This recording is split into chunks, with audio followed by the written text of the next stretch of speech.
بۆ ڕای گشتی لە ماوەی 8 ساڵی ڕابردوودا و لە ئەنجامی شۆڕشێکی ڕاستەقینە لە هەموو بوارەکاندا گەلەکەمان لە ڕۆژاوای کوردستان و باکوور و ڕۆژهەڵاتی سووریا توانی بە پشتبەستن بە ئیرادەی خۆی چەندین گۆڕانکاری گەورە ئەنجام بدات و سیستەمێکی بەڕێوەبەری دیموکراتی بنیاد بنێت و ببێت بە دەرفەتێک بۆ تەواوی پێکهاتەکان بۆ بەدیهێنانی تەبایی و پێکەوە ژیان هەروەها ببێت بە نمونە بۆ ژیانی هاوبەش و ئازاد و ڕەخساندنی دەرفەتێک بۆ چارەسەرکردنی تەواوی کێشەکانی ناو سووریا لە سەروی هەمووشیانەوە دۆزی ڕەوای گەلی کورد گومانی تێدا نییە کە ئەم دەستکەوتە مەزنانە هەمویان لە ئەنجامی قوربانی گەورەی ڕۆڵەکانی گەلەکەمان لە کچ و کوڕەکان پێک هاتوون دوای بەرخۆدانێکی بێوێنە لە دژی ستەمکاری تیرۆری چەتەکانی جەبهەت النوسرە و ئەحرار الشام و سوپای بەناو ئازاد لە کۆتاییشدا سەرکەوتنی مێژوویی و لە ناوبردنی گەورەترین و مەترسیدارترین ڕێکخراوی تیرۆریستی لە مێژوودا داعش و لە ناوبردنی لە سەرزەمینی جوگرافی کە ئەم بەرخۆدانە خۆی لە خۆیدا نەک تەنها بەرگریکردن بوو لەگەلی خۆمان و ناوچەکانی خۆمان بەلکو بەرگریکردن بوو لە بری تەواوی مرۆڤایەتی ئەمەش لە کاتێکدا بوو کە دەوڵەتی تورکیا بەردەوام یارمەتی ئەو هەموو گروپە تیرۆریستیانە دەدات لەسەروی هەمووشیانەوە گروپی تیرۆریستی داعش کە لە ئێستادا بەدەیان بەڵگا و دۆکیمنت لەبەردەستن کە ئەو پەیوەندیە لە نیوانیاندا دەسەلمێنێت هەروەها زۆر ئەشکرا و دیار بوو دوای شکستی هەموو هەوڵەکانی ئەو چەتە تیرۆریستیانە لە بەدیهێنانی ئامانجەکانیان دەوڵەتی تورک دوای ئەوە هەستا بە جوڵاندنی سەربازەکانی خۆی بۆ بەدیهێنانی ئەو ئامانجە کە چەتەکانی نەیانتوانی بەدی بهێنن لە ئەنجامدا ئەو داگیرکاریە لەسەر ئافرین سەپێنرا و دەستکرا بە کوشتار و دەربەدەرکردنی خەڵکی مەدەنی و ڕەسەنی ناوچەکە و گۆڕینی دیمۆگرافی و دەیان تاوانی دیکە دژی مرۆڤایەتی کە تا ئێستاش ڕۆژانە ڕفاندن ئەشکەنجەدان دەست درێژی دەرحەقی ئەو خەڵکەی کە لەوێ ماون بەردەوامە دەوڵەتی فاشستی تورکیا هاتووە هەمان سیناریۆ دووبارە بکاتەوە لە ناوچەکانی دیکەی ڕۆژاوای کوردستان باکوور و ڕۆژهەڵاتی سووریا بە ئامانجی لێدان لە پرۆژەی دیموکراتی و لە ناوبردنی هەر ئیرادەیەکی کورد لەوێ ئەمەش لە دوای ڕێکەوتن و تێگەشتنێکی نێودەوڵەتی سەرەڕای ئەوەی کە زۆر ڕوون و ئەشکرایە کە خۆبەرێوەبەری دیموکراتی لە باکوور و ڕۆژهەڵاتی سووریا هەرگیز نەبووە بە هەڕەشە لەسەر سنووری تورکیا و هیچ کاتێک هەڕەشە یان تەنها هێرشێکیش ئەنجام نەداوە بەڵکو ئەو ناوچەیە و بە تایبەتی نزیک سنوورەکان ئارامترین و سەقامگیرترین ناوچە بوون هەروەکو خۆبەرێوەبەری خۆمان چەندین جار دووپاتی کردبوو کە ئەوان ئامادەن بۆ هاوکاری و هەماهەنگی بۆ چەسپاندنی سەقامگیری لەو ناوچانە لە ڕێی پابەندبوون بە میکانیزمی پاراستنی سنوورەکان کە لە نێوان ئەمریکا و تورکیا ڕێکەوتنی لەسەر کرابوو هەروەها بەردەوام ئەوەی دووپات کردبووە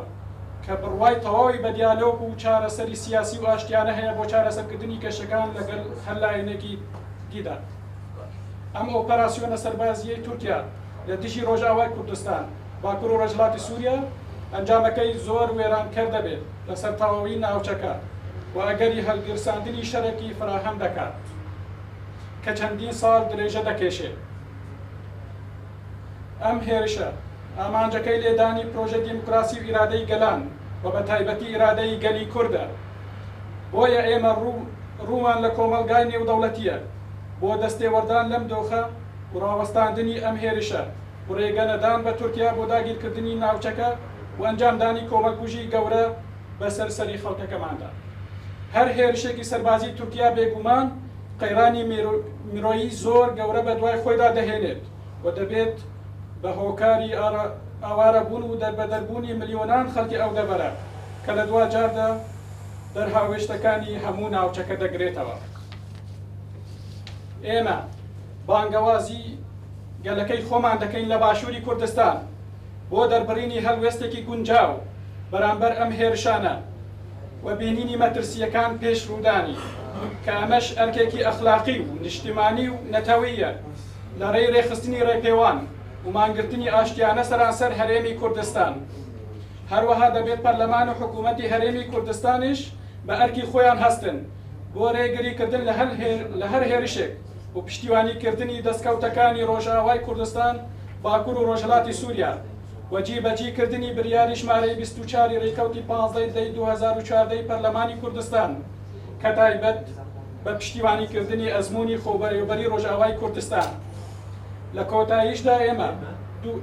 دووپات دەکەینەوە کە باوەری زۆرمان بە هێزی سەربازی خۆمان و پرۆژەی دموکراسی گەلەکەمان هەیە بۆ پاراستن و بەرگریکردن لە خاکی خۆمان. هەروەها گومانمان نییە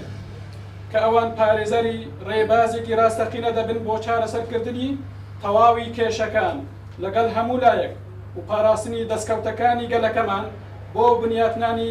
سووریایەکی نەناوەندی دیموکرات. نوێنەراتی ڕۆژئاوای کوردستان لە باشووری کوردستان ڕێکەوتی 9 2019 سلێمانی.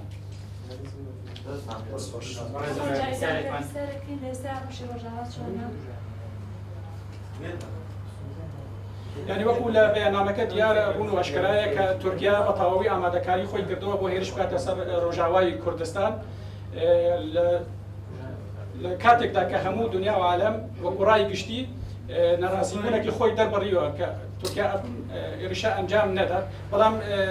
ڕوونە ئەشکرایە کە تورکیا بە تەواوی سوورە لەسەر ئەوەی کە گەرش بکات و گوێ لە هیچ لاینەکی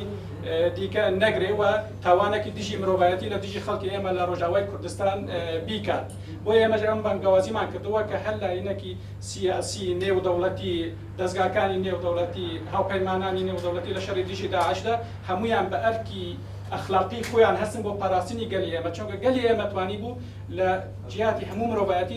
لە دژی داعشدا بوەستێت و پاراستن لە هەموو مرۆڤایەتیدا بکات. ئەمە کاتێکی کە دنیا و عالەم بە ئەرکی خۆش هەستێ و بەتایبەتی گەلی ئێمە لە پارچەکانی تری کوردستان، چونکە مەترسی نەک تەنها لەسەر ڕۆژئاوای کوردستان بەڵکو لەسەر پارچەکانی تری کوردستانیشە. ئەوەی کە لە ڕۆژئاوای کوردستان ئێستا دەگوازرێ هێزەکانی ئێمە، هێزی سووریا دیموکرات، یەکینەکانی پاراستنی گەل، یەکینەکانی پاراستنیش گەل بە تەواوی خۆی ئامادە دەکات بۆ ئەم شەڕە، شەڕیمان و نەمانە بۆ گەلی ئێمە، بۆ گەلی کورد، بۆ پێکهاتەکانی تر، بۆ پارچەکانی تری کوردستان. ڕۆژیان لە ڕادیۆیەوە بە تایبەتی ئەو مەترسیانەی کە ئێستا لەسەر ڕۆژئاوای کوردستان هەیە، کانتۆنەکان بە تایبەتی و بۆ نوێنەرایەتی چه بڕیارێکە دەن لەسەر ئەو بابەتە؟ ئایا بڕیاری بەرگریە یان بڕیاری شەڕکردنە لەگەڵ هێزی تورکیا؟ بێگومان بەرگریە، هەر دەبێت خۆمانشانێن بەردەوام نە ساڵێک و نە دوو ساڵ و نە سێ ساڵ هەر ئەو شەڕە ئەکەن بەرخەدانی مە هەر خۆمان باوەری کمەی گەورە بە ئیرادەی گەلیمە هەیە، بە ئیرادەی هێزی سووریای دیموکرات، یەپەکە، یەپەژە، تورکیا دەبێت خۆمان زانبن ئێستا هەموو هەوڵدانی خۆ ئەدە توانێت بە باکوور و ڕۆژهەڵاتی سووریا بە تەمامی داگیر بکە، حەز دکە بۆمان بڵێ خۆم هاتنە بە تەمامی ئێستا هەموو پێکهاتیان باکوور و ڕۆژهەڵاتی سووریا سەزا بکەم، عقوبە بگن، چونکۆ ئەو پێکهاتیان باکوور و ڕۆژهەڵاتی سووریا قەزاەکی سەر داعشی کرد، داعشی بحەقیقەت دەستی ئەردۆغان بود باکوور و ڕۆژهەڵاتی سووریا. ناخۆمان یعنی تورکیا و هەموو هێزە ناودەوڵەتی و جیهان هەموو زانە هێزی مەی عسکەری خۆی باوەرێکی گەورەیە، بەرگری ئەبە تا ئاخر دڵۆپی خۆی. هێزی پێشمەکە تا بۆ چەندێک هاوکاری هێزەکانتان دەبێت بە تایبەتی لە ڕۆژئاوای کوردستانە؟ بێگومان تا ئێستا وەکەڵێن هیچ بەریاری نییە کە بۆ هاوکاری خۆم حەز دەکەم ئەمڕۆ بڵێن بڕاستی ڕوون و ئەشکەرایی ئەڵێن ئەمڕۆ هەلوێست دەبێت زەلال بە، ئەمڕۆ داگیرکەرین تورکیا حەزەکە بە تەمامی ئێستا بێ باکوور و ڕۆژهەڵاتی سووریا داگیر بکە، ئەو داگیرکردی نەبوو بەس باکوور و ڕۆژهەڵاتی سووریایە، داگیرکردیە یان توانم بڵێن گاوی یەکەمە بۆ داگیرکردنی هەموو دەستکەفتنێن کورد لە هەر چوار پەرچەی کوردستان کوبە بەر ئەم بە حەقیقەت و زەلالی بڵێن. ئەمڕۆ پێویست ناکە کەس بڵێ من هەلوێستێکی خۆ ئەدەم هەلوێستی بدەم نەماوە، ئێستا خۆمان پێویستە بە هەلوێستێکی عەمەلی فعلی لەسەر دکتۆر هەڵوسەرسەکانی باشووری کوردستان هەندێک قسەیان هەبوو، هەندێک پامیان هەبوو، بەڵام داواکاری ئێوە بە پراتیکی شتێک بکەن چییە؟ یەکەم دووەم خەتەری وان دوای ڕۆژاوە سەر باشووری کوردستان چی؟ ئایا گرەوانە ئەنجامی بگرن یان شتێک بکەن باشووری کوردستان چۆن دەبێت؟ ئایا هێرش گوێرش دەکەن بەڕێیەوە؟ ji bo yani daxuyaniyê ê bû di alî rêveberiyê Başûr Kurdistan de hatin danin ئەوەیە واجبێکی وانی نەتەویە بوو داخویانی بدەن بەلێ داخویانی وەختی وێ دەرباس بوونە یعنی ji gotin nema bikêrî tiştekî dê pêwîst e yani alî pratikî de çi lazim dike ji bo Rojavayê Kurdistan gerekî bêkirin û li Rojavayê Kurdistan rêveberiya wê eva 3 roj nefîr elan kir bi gîştî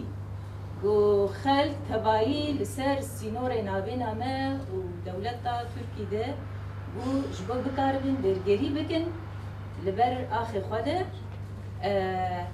wî alî halê de lazim e yani tiştê ku li ser rêveberiya Başûrê Kurdistan jî dikeve gerekî helwestekî wanî hîn zêdetir alî pratikî de emelî